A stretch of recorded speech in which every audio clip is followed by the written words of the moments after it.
There was another story you were covering about some tricks with eBay and people trying to circumvent getting their sales through eBay and whatnot. So this one is another one from Netcraft. They're really on a roll this week. Seems that some fraudsters are abusing the eBay website. It's an old scam. Sell something you don't have and try and do it outside of eBay, because eBay actually has pretty good fraud protection as long as all of the transactions and communications are done through them. So what the attackers are doing is they're creating on the classified ads portion of the eBay site, which it's really not completely done through eBay. You know, you put the classified ad in, and then you sort of do your business outside of eBay for the most part, which makes it a little easier to pull off the scam. But what they're doing is they're actually putting in some JavaScript into the page itself. So you go check out, say, the car you want to buy from these people. And the JavaScript, once you load the real page, that snippet of JavaScript will redirect you to the attacker site. The attacker site will pull down the real page, and on the way back, it gets modified. And instead of the real link for contact the seller, it injects an external email address. So if you were to click contact the seller in the real eBay site, they would go through eBay's process. You would contact them through there. There'd be a record of it.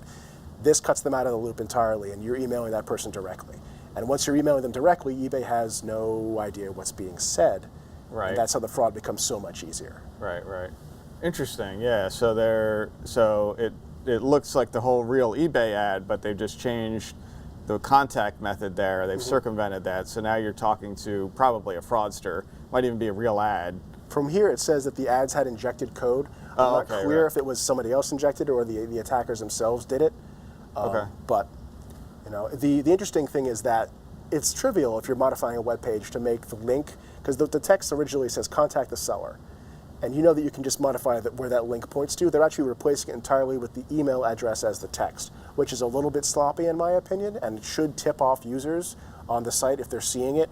You know, if it doesn't say contact the seller, if it says some email address far off of eBay, you might want to look a little bit closer. You may not be actually dealing through eBay at that point. Right, interesting. Okay, so that's a cautionary tale for viewers. If you use eBay a lot, be wary of this tactic. And we have a couple examples up on the show here showing that, you know, it's got a rogue URL. It looks like a real eBay site, and then there's also it's a different contact the seller link here than what it should be. So.